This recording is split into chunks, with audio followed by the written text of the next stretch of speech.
So welcome to your revision of the poem Death and Co. by Sylvia Plath.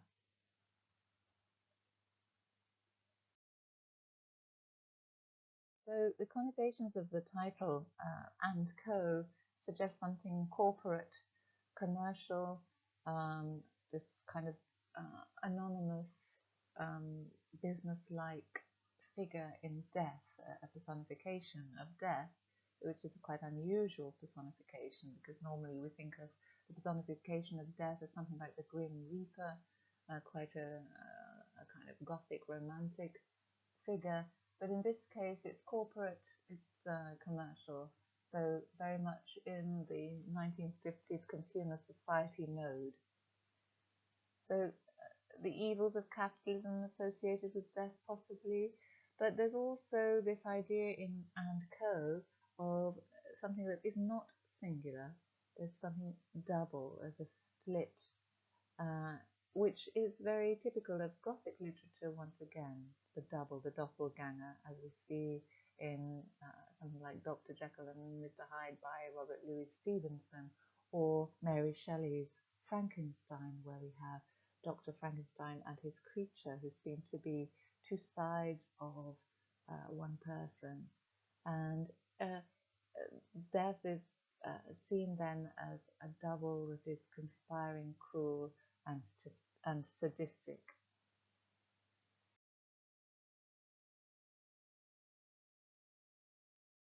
Two, of course there are two, it seems perfectly natural now. The one who never looks up, whose eyes are lidded and bald like Blake's, who exhibits, and just pausing here to look at the first quintain, the emphasis on the word two, so at the beginning and the end of the line there.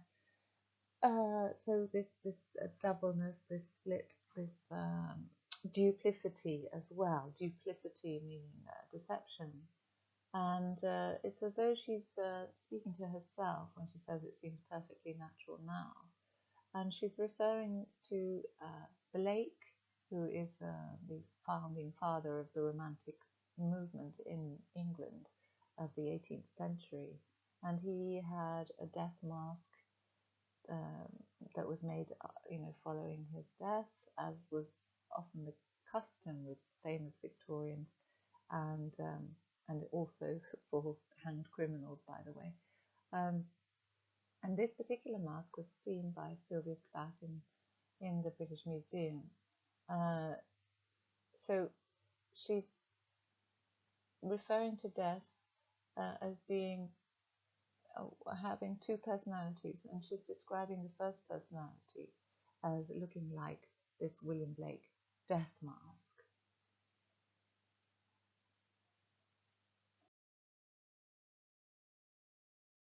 The birthmarks are his trademark, the scald of water, the nude verdigris of the condor. I am red meat, his beak.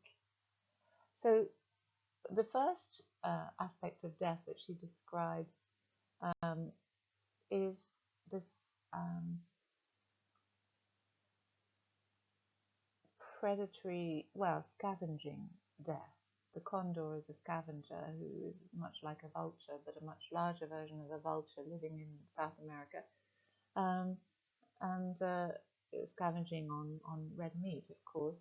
And so birthmarks, she introduces this, which echoes with the word trademark, again a reference to commerce. And the scald of water could refer to this red mark that is a birthmark that some babies are born with. The verdigris is another, a green colour, so it's the oxidation of copper or bronze, which a statue has when it's left out in all weathers.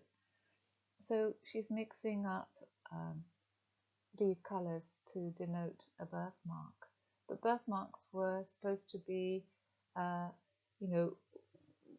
prophecies, if you like, of, or indeed marks of a previous life, so something supernatural. She says, I am red meat, which is a pun to show that, she's had it, she's a victim, but also reminding us of the scavenger nature of this aspect of death, opportunistic. His beak, and here's an ugly condor, very frightening head. His beak claps sideways, I am not his yet.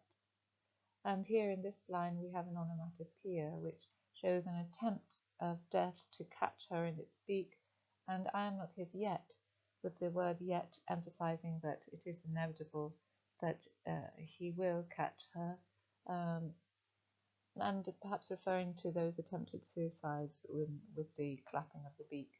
He tells me how badly I photograph. Now that's an interesting line because it's again ambiguous. I photograph could mean that she's unphotogenic, or that she's a bad artist. Both of those are possible. He tells me how sweet the babies look in their hospital, and the enjambment there creates suspense as we go into the unexpected image of the icebox. Now, the babies in an icebox is an image of death. We might have been expecting a hospital bed or a hospital incubator, as we see in the picture on the right, but in fact, she draws us into an image of death. A simple frill at the neck, then the flutings of their Ionian death gowns. So this is an image of a dead child, which is absolutely horrific and gothic, but there is no emotion in the description. In fact, the description is all of the outer appearance of the statue, with the Ionian death gowns referring to Ionian columns that have flutings that are these straight indentations, and it brings in an element of Greek tragedy, perhaps with a reference to ancient Greek columns, but also of emotionless stiffness. Then two little feet. He does not smile or smoke. And so these little feet introduce an element of pathos, but without using emotive language. It makes the reader fill in the emotion. And he refers, of course, to this first version of death, who does not smile or smoke. In other words, there is no emotion attached, no paternal emotion, as this is an image of a father waiting perhaps for his newborn child, for the news of his newborn child, smoking a cigar. The other does that, his hair long and plausive, bastard, masturbating a glitter. He wants to be loved. So in this stanza, Plath introduces the second aspect of death, and she seems to be introducing a figure that resembles a sort of a godlike figure with his long and plausive hair. Plausive means abundant and thick and voluminous. And she's introducing this shock tactic here by using words like bastard and masturbating. And she's introducing a tone of bitterness and anger as well. And perhaps this godlike figure also refers to the illusion of an afterlife that is sometimes spoken of, particularly in religious circles, of that death necessarily leads to an afterlife, and this glitter could refer to an illusion of life after death, that this corporate company is making people believe and want people to believe in this illusion. And so the bitterness of the tone in this stanza is really about a loss of faith, a delusion, a disappointment in the glittering images that the church or religion or society has led people to continue to believe in. And it's this egotism, this he wants to be loved, this self-focus of death here, this selfish desire for power over people, which could relate as well to the value systems of the pre-war world which no longer stand.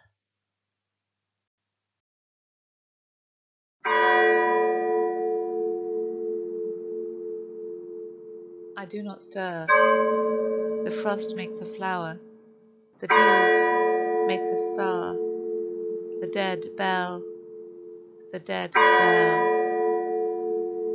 Somebody's done for.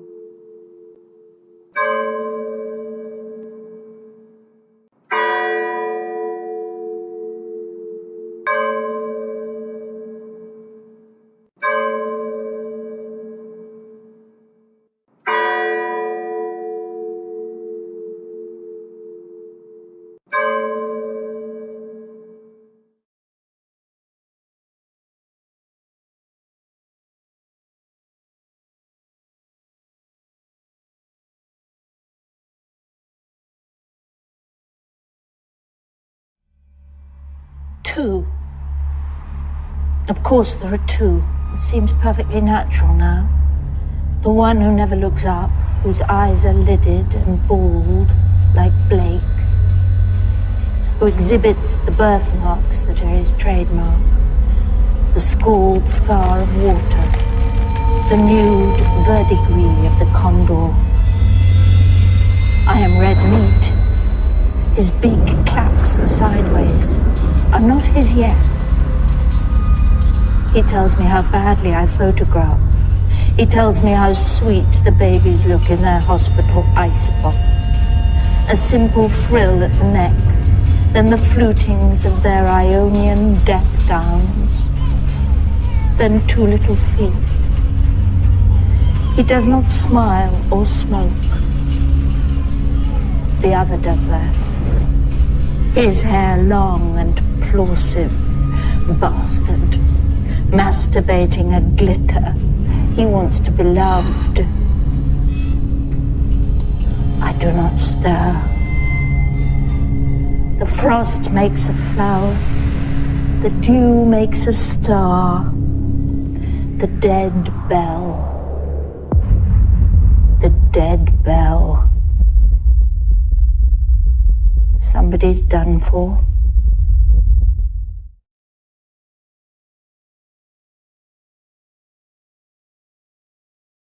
So in the final stanza, we had this repetition echoing the bell, which is the death knell, this inevitability, and it creates, it adds to the Gothic tone of the whole poem, which is this fascination with the disgusting, dark and gloomy, deadly nature of the company that she's evoking, this corporate enterprise that she's evoking in Death and Co.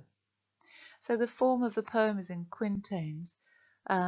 We could ask ourselves why she favours the number 5, and we'll come to that later.